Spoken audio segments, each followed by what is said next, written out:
बीते हफ्ते मैंने आपको एक कहानी सुनाई थी। कहानी भी थी और वो खबर भी थी। खबर थी लेबनान से कि लेबनान में जो इजराइल की सबसे बेहतरीन खुफिया एजेंसी है, यानी इजराइल में और दुनिया की सबसे बेहतरीन खुफिया एजेंसियों में से एक माने जाने वाली मोसाद, उसने लेबनान में जो हिजबुल्लाह के लड़ाके हैं उनके पेजर को ब्लास्ट कर देता है, वॉकी टॉकी को ब्लास्ट करता है। ये खबर पिछले हफ्ते की थी और इसके बाद से लेबनान में अफरा तफरी का माहौल। पहले पेजर में ब्लास्ट, फिर वॉकी टॉकी और उसके बाद से सोलर पैनल में भी ब्लास्ट हुए और 2700 से ज़्यादा लोग पेजर के ब्लास्ट में घायल होते हैं। 3000 से ज़्यादा लगभग पेजर थे जो ब्लास्ट होते हैं। तो पूरी कहानी मैंने आपको बताई थी, कैसे पेजर में ब्लास्ट हुआ, किसने कराया था, उसके पीछे क्या तरीका यूज किया गया और कैसे पेजर को ब्लास्ट किया गया। जो मतलब दुनिया के लिए तो ये पहली बार ऐसी घटना थी कि पेजर में ब्लास्ट होते दुनिया ने देखा है।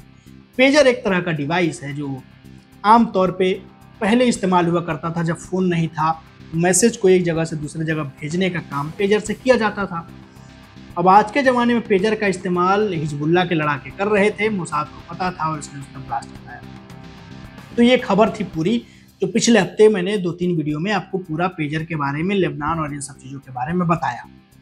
आज के वीडियो में आज हम बात करेंगे उस मोसाद के बारे में कि वो मोसाद जो एजेंसी है, जो दुनिया की सबसे बेहतरीन एजेंसी है, खुफिया एजेंसी, जो अपने दुश्मनों को पाताल से भी ढूंढ कर मार देती है। उसकी कई सारी कहानियां हैं। तो उन्हीं सब कहानियों में से सबसे पहले आज हम ये बताऊंगा कि मोसाद है क्या और दुनिया की सबसे ताकतवर एजेंसी इसको क्यों कहा जाता है, मोसाद का इतिहास क्या है और जब इजराइल नहीं बना था उससे पहले ही मोसाद बन चुका था। मोसाद पहले बना जब इजराइल नहीं था और उससे पहले ये खुफिया संगठन था जिसको नाम हम हगनाना से बुलाते थे। और बाद में इजराइल बनने के बाद जब साल 1949 में आधिकारिक तौर पर मोसाद की नींव रखी। अब सवाल है कि मोसाद का मतलब क्या है। मोसाद शब्द जो है वो हिब्रू शब्द है जिसका मतलब होता है संस्था या इंस्टीट्यूशन। हिब्रू में मोसाद का पूरा नाम है मोसाद मेरकाजी ले मोदीन उले तफकीदीम मिहादीम, ये है पूरा उसका नाम। और अंग्रेजी में इसका मतलब है central institute for intelligence and operations. इसमें बात करें तो दिसंबर 1949 की ये बात है जब मोसाद को बनाया गया, तब इसका नाम सेंट्रल इंस्टीट्यूट फॉर कोऑर्डिनेशन हुआ करता था। बाद में इस एजेंसी का नाम बदलकर मोसाद रख दिया गया और मोसाद का भी फिलहाल हेडक्वार्टर जो है तेल अवीव में है। अब अगला सवाल है कि मोसाद के कितने एजेंट्स हैं, कितने एजेंट्स उसमें काम करते हैं। तो कुछ रिपोर्ट्स इस बात का दावा करते हैं कि मोसाद के पास करीब 7000 स्टाफ हैं और इस जासूसी एजेंसी का सालाना बजट $3 बिलियन के आसपास लगभग है। अगर रुपए में इसको कन्वर्ट करेंगे तो लगभग ये 250 अरब से भी ज़्यादा हो सकता है। यानी $3 बिलियन का बजट लगभग आप उस हिसाब से पूरा भाग करेंगे तो 250 अरब के आसपास है, उससे थोड़ा सा ज़्यादा होगा। मोसाद के सबसे टॉप रैंक के अफसर इसके डायरेक्टर होते हैं और यही एजेंसी को लीड भी करते हैं।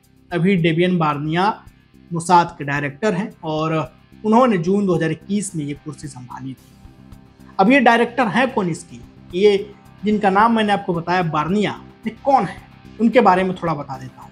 बार्निया की गिनती इजराइल के टॉप एजेंट्स में होती है और उन्होंने 1996 में मोसाद ज्वाइन किया। इसके बाद तेजी से एजेंसी में आगे बढ़ते गए। हमास ने जब इजरायली नागरिकों को बंधक बनाया था तो डेविड बार्निया ही वो शख्स थे जो आतंकियों के नेगोशिएशन में शामिल थे। यानी जो आतंकियों से नेगोशिएशन किया गया था उसमें बार्निया ही शामिल थे। इनकी नियुक्ति कौन करती है और ये जो डायरेक्टर होते हैं मोसाद के, वो रिपोर्ट किसको करते हैं, अब वो समझ लीजिए। मोसाद चीफ की नियुक्ति इजराइल के प्रधानमंत्री ही करते हैं और इसके लिए न तो संसद से अनुमति की जरूरत होती है और न ही किसी और बॉडी या किसी और संस्था से अनुमति की जरूरत होती है। मोसाद के चीफ सीधे प्रधानमंत्री को ही रिपोर्ट करते हैं और सिर्फ पीएम के प्रति ही जवाबदेही उनकी होती है।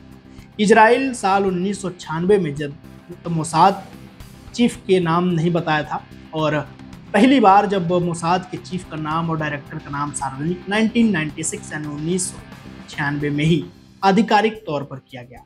उसके बाद से हर बार नए डायरेक्टर का नाम सार्वजनिक रूप से बता दिया जाता है।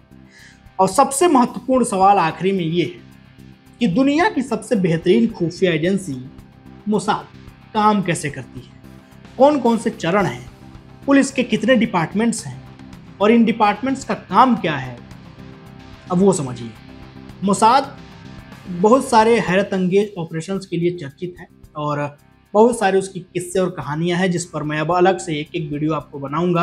और उनके बहुत सारे ऐसे ऑपरेशंस हैं जो अपने आप में ही एक हैरत अंगेज कहानी और फिल्मों के तरीके से काम करने का। अब आप यही देख लीजिए कि किसी ने क्या सोचा होगा कि क्या पेजर में भी ब्लास्ट कराया जा सकता है, लेकिन मोसाद और उसकी इजराइल की जो बेहतरीन एजेंसी है और आर्मी की एक यूनिट है 8200, तो वो दोनों मिल करके ये काम करते थे। लेकिन अब ये समझिए कि मोसाद काम कैसे करता है, कितने डिपार्टमेंट्स हैं और इसके अलग अलग डिपार्टमेंट्स के काम क्या हैं। इनके कुल डिपार्टमेंट्स की जो संख्या है वो 6 है। सबसे पहले इनके डिपार्टमेंट्स का जो नाम है वो है कलेक्शन डिपार्टमेंट, जो जासूसी कार्रवाइयों को अंजाम देता है। इनका दूसरा डिपार्टमेंट आता है वो political action and licence department, जो राजनीतिक गतिविधियों को अंजाम देता है और दूसरे देशों की सरकारों से डील करता है। तीसरा इनका डिपार्टमेंट आता है वो है स्पेशल ऑपरेशंस डिवीजन, और यही डिपार्टमेंट मोसाद के लिए खतरनाक ऑपरेशंस को अंजाम देता है। इनका चौथा डिपार्टमेंट है लैब डिपार्टमेंट, जो साइकोलॉजिकल वॉरफेयर और प्रोपेगेंडा ऑपरेशंस करता है। इनका पांचवा है टेक्निकल डिपार्टमेंट, जो मोसाद के लिए आए दिन नए हथियार, गैजेट्स और उनकी ज़रूरत की चीज़ें डेवलप करता है, खरीदता है, या फिर जो भी इनके उपयोगी चीज़ें हैं जो मोसाद को चाहिए होती हैं, अपडेटेड गैजेट्स, उसकी सुविधा मुहैया कराना इस पांचवें डिपार्टमेंट यानी टेक्निकल जो टेक्नोलॉजी वाला डिपार्टमेंट है वो कराता है। इनका आखिरी जो डिपार्टमेंट्स है, छठवां डिपार्टमेंट, वो है रिसर्च डिपार्टमेंट, जो सारी बैकग्राउंड से लेकर दूसरी चीज़ों की जानकारी, छोटी से छोटी और बड़ी से बड़ी जानकारी एजेंसी को प्रोवाइड करना, ये काम है रिसर्च डिपार्टमेंट, जो मोसाद का छठा डिपार्टमेंट है। तो मोसाद कुल मिलाकर के इन 6 डिपार्टमेंट से ही काम करता है। और मोसाद की ये क्या है, मोसाद, इस मोसाद शब्द का मतलब क्या है, इसके डायरेक्टर कौन है, इसका हेडक्वार्टर कहाँ है और मोसाद कैसे काम करता है, अपने दुश्मनों को कैसे ढूंढता है, उसकी जानकारी मैंने आपको इस वीडियो में दी है।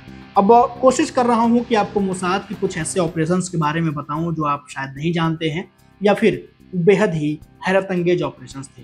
तो धीरे धीरे करके आपको एक एक वीडियो बना के और मोसाद की पूरी वो हिस्ट्री कहानी बताऊंगा और मोसाद से जुड़े उन किस्सों को भी बताऊंगा जो शायद आप नहीं जानते हैं।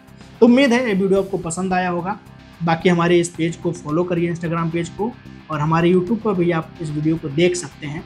बाकी अपने दोस्तों के साथ इसको शेयर करिए और ज़्यादा से ज़्यादा जितना भी हो हमारे इस पेज को सब्सक्राइब करिए, यूट्यूब चैनल को, और हमारे इंस्टाग्राम पेज को फॉलो करिएगा। बाकी अपना और अपनों का बेहद ख्याल रखिएगा। शुक्रिया।